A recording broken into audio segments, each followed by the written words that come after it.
You don't never let God deal with you to go back. And see, the problem is we just want to make it for ourselves. That's the real problem.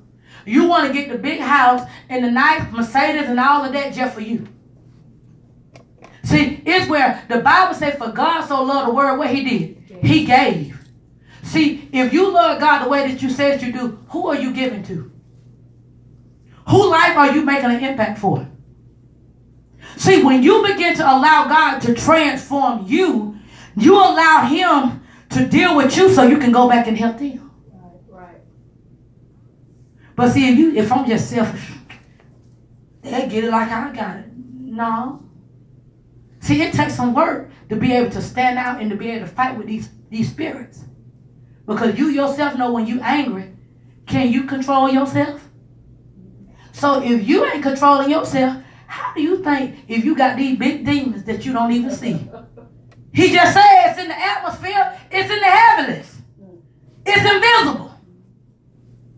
The devil would get us so much. You can say you want to go to Camp D's.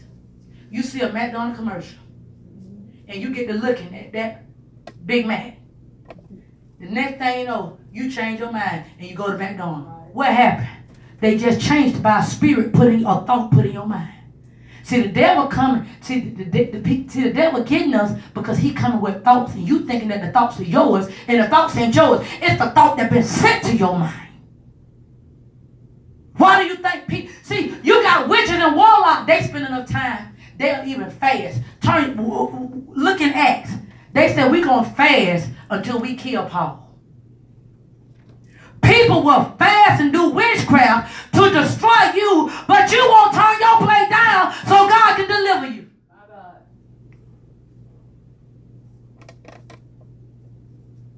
You thought that you can just be good. Do you understand just because God is in you, God want to show. That's just like, you can tell when you see Eddie at the gas station, or he working out, he have on his tank top. You can't tell Eddie he ain't flexing. He flexing his muscles. Can I tell you God want to flex his muscles in you? He want to flex his muscles. Why do a person flex their muscles? Because they want to show you all this hard work I've been doing. I'm going to show you what it look like. And God want to show you all the hell you going through. I want to show them and you who I am. Turn to Daniel 6. Let me show you. This is the story with Daniel. You got to understand, Daniel was at a place where he was taken as a prisoner. He was taken as a prisoner to a land. Here it is, a prophet of God. He was taken from a land where he was and taken to be a prisoner in another land in Babylon. He was a child of God. He was a man of faith. But look what Daniel did. So when you read Daniel 1, I'm gonna give you a quick summary. When you read Daniel 1 to bring you back up to 6, Daniel was taken from a place of slavery, and when the king looked at Daniel and he looked at Shadrach, Meshach, and Abednego, he looked at them. The king said, I want all the Jewish men. I want those ones who don't have no marks on their bodies. I want those who are smart. I want those who are intelligent. He said, and I want you to train them. And that's what he told his assistant. I want you to get all these slaves. He didn't want the one that was messed up. He didn't want the one that was abused. He wanted the ones that looked good. And he told his assistant, I want you to get them, and I want you to get them my food. I want you to get them my wine for 3 years, and I want you to train them, and I want you to show them how we talk. I want you to show them how we operate, and we're going to have them to work for us. And so in other words, 3 years came by, and Daniel began to tell the assistant, I don't want to eat the king food. I don't want to drink the king wine. And so the assistant said, no, we can't do that, because if you don't eat it and you look worse, the king is going to kill me. Daniel said, I promise, if you just trust me. He said, just give me 10 days, just watch. So the man began to watch Daniel and Shadrach and Meshach. They only ate vegetables and they only drank water. When the king looked at Daniel and Shadrach and Meshach, they looked better than the others. And the king said, I want them. I want them to work with me. So Daniel, because Daniel, and not only was Daniel a man of wisdom, it's like whenever he did, because he served God and he listened to God, he let God be displayed in his body. They said everything he did, it was with the spirit of excellence. So he had an excellent spirit when he taught, when he worked, that it was just excellent that the king could not take his eyes off of Daniel. Daniel was here as a slave, and God raised Daniel up to have favor with the king, that God made Daniel a president. Did y'all know that?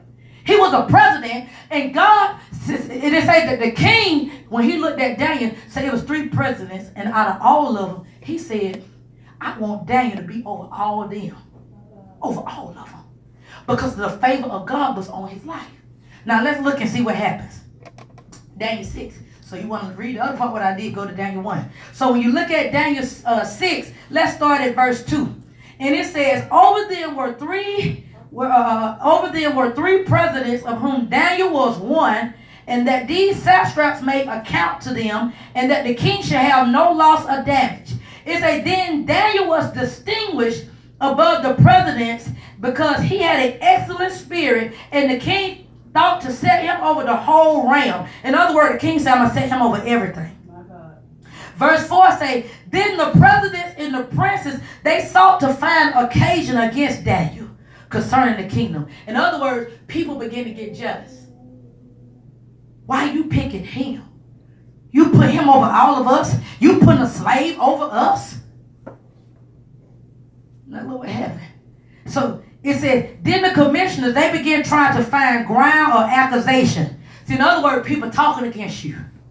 They began to talk against Daniel in regard to government affairs, but they could find no ground of accusation or evidence or corruption, inasmuch he was faithful and no negligence or no corruption was to be found in him. In other words, they was looking for fault. They tried to get him with the way he talked. They tried to get him with the way. They said, we can't find nothing. What's wrong with it? See, look at this. Verse 5 say, then these men say, we will not find any ground or accusation against Daniel unless we find it against regard to the law of his God. See, now, you got to understand, the enemy is looking for laws to see, are you breaking God's laws? You see that? They said, we can't get him no other way. So the enemy now say, now, we're going to see, can we find where he breaking God's laws? So look what they going to do. They going to talk to the king, and they going to make up a law. Look what they do.